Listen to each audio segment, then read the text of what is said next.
এইগুলো কি? হ্যাঁ, এইগুলো কি? মানে আপনারা প্রত্যেকটা রিক্সায় এরকম করেন। গ্রাম থেকে লোকটা আসছে, লোকটা হয়তো চিনে না। মামা বিল্ডিং কি এটা? নামেন। মামা আপনি যে ঘুরানি ঘুরাইছেন, আমি জীবনে এরকম ঘুরানি আর কোনো রিক্সাতে উঠে ঘুরি নাই। আমার বন্ধু বললো 5 মিনিটের রাস্তা, হ্যাঁ, আর আপনি আমারে পুরা 1 ঘন্টা ঘুরাইয়া এই রাস্তায় আনছেন। মামা আপনি রাস্তা চিনেন? আচ্ছা হয়েছে, আপনি নামেন। ঘুরাইছেন বহুত ঘুরানি। টাকা দেন। মানুষকে এত ঘুরানি ঘুরায়? কয় টাকা ভাড়া? 200 টাকা। 200 টাকা দেন। না না, 50 টাকার উপরে আমি দেবো না, ধরেন। আপনি 200 টাকা দেন। 200 টাকা দেন। কি 50 দিতেছেন? টাকা ধরেন। আপনি ফাজলামি শুরু করে দিয়েছেন আমার সাথে এসে। আপনি অনেক ঘুরাইছেন আমারে, 50 টাকা ভাড়া ধরেন। আরে ভাই 200 টাকা পাই করেন, কি শুরু করছেন আপনি? কি হইছে ভাই, সমস্যা কি? না ভাই কিছু হয়নি, আপনি একটু আপনি গায়ে ধাক্কা দিতেছেন কেন? কি সমস্যা কি হইছে? অনেকক্ষণ ধরে দেখতেছি আমার কথা বন্ধু কাটাকাটি বললো করতেছেন 5 মিনিটের ভাড়া রাস্তা, এই জায়গায় আসেন। হ্যাঁ, কোন জায়গা থেকে আসছেন? কোন জায়গা ওই থেকে? সামনে থেকে উনি আমাকে ঘুরাইতে ঘুরাইতে ভাই আপনি জানেন তো, আপনি আরে ভাই আপনি আমাদের কথা শুনতাছি না আমি। কিছু হয়নি, আপনারা জানতেন। আরে ভাই দাঁড়ান না ভাই, আমি কথাটা শুনতাছি না আমি। এই ভাই সামনে থেকে, এই দেখেন ভাই, লোকেশনটা দেখেন আপনি, এই লোকেশনটা দেখেন। আসছে তো ভাই গেট থেকে। কয় টাকা কি ভাড়া, কয় টাকা চাচ্ছেন ভাই আপনি? 250 টাকা চাচ্ছে। 250 টাকা ভাড়া এখান থেকে? মানে 5 মিনিটের রাস্তা, এখান থেকে রিক্সা আসলে 5 মিনিট লাগবে, 30 টাকা ভাড়া আছে এখান থেকে এখানে। তারপরে 50 আপনি 250 টাকা কোন হিসেবে চাচ্ছেন এর কাছে আপনি? ভাই আপনি জানতো, আবার কয় জানতো? ভাই আপনি আমাদের বিষয়ে আপনি নাক গলাইতেছেন। তা আপনি আসছেন গেট থেকে, এখান থেকে 30 টাকা ভাড়া, তো আপনি লোকটার কাছে 250 টাকার ভাড়া বা 200 টাকা দেন, 50 টাকা ডিসকাউন্ট দিছে, এগুলো আবার কেমন কথা? আমি দূর থেকে দাঁড়ায় দাঁড়ায় তো শুনলাম। আপনাদের মতো রিক্সাওয়ালাগুলো আসলে এরকম, মানে একটা গ্রাম থেকে একটা লোক আসলে আপনারা এগুলো করেন কেন? এগুলো কি? হ্যাঁ, এগুলো কি?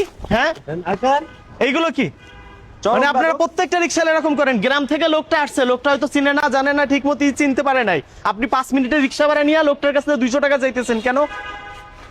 এইসব বাটপারি কোন জায়গা থেকে পাইছেন আপনারা? আপনাদের মতো রিক্সাওয়ালা, সিএনজিওয়ালা, বাইকওয়ালা, বাসওয়ালা সবগুলো এরকম করে। আপনাদের মতো লোকের জন্য জানেন ঢাকা শহরে যারা থাকে তাদের বদনাম হয়, তাদেরকে সিটার বাটপার বলে। আর ভাই সিটার বাটপার তো অরিজিনাল আপনারা। আপনাদের মতো লোকের জন্য আজকে এই অবস্থা। আপনি কষ্ট করে আইছেন ভালো কথা, আপনি যেটা ভাড়া সেটা নেন, ন্যায্য ভাড়াটা নেন। আপনি ন্যায্য ভাড়াটা না নিয়ে আপনি 200 টাকা ভাড়া চাইতেছেন। এই লোক তো ভাই গ্রাম থেকে আসছে, মানে পুরো একবারে দেশটা একবার খামখেলি করে নিছেন আপনারা। মানে 5 মিনিটের রাস্তা নামাই দিয়ে যে মামা দেন, ঘুরাই ঘুরাই নিয়ে এসে এখান থেকে আধা ঘন্টা লাগে এখান থেকে আসতে। এসব বাটপারি কোন জায়গা থেকে পাইছেন আপনি? কার রিক্সা এটা? তো রিক্সা পারমিশন দিয়েছে কে ভিতরে?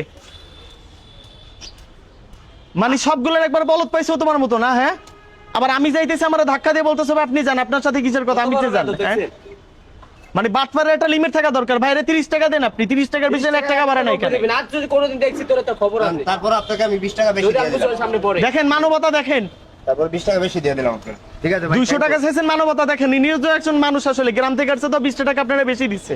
আর আপনি ঘুরাই মুড়াই নিয়ে এসে বলতেছেন 200 টাকা দেন। কোথায় আরো এদের মতো লোকরা আসলে সাহায্য করা উচিত আপনার, যে গ্রাম থেকে আসছে, চিনে না জানে না, ঠিক মতো নিয়ে যায়, আর আপনারা সেখানে বাটপারি শুরু করে দিচ্ছেন। আপনাদের মতো রিক্সাওয়ালাগুলো আজকে এর জন্য এই অবস্থা, মানে কেউ কারে বিশ্বাস করতে পারে না। আর যদি দেখি আপনারা এরকম করতে আশেপাশে, আর যদি দেখি ভিতরে রিক্সা চালাইতে আপনাদের,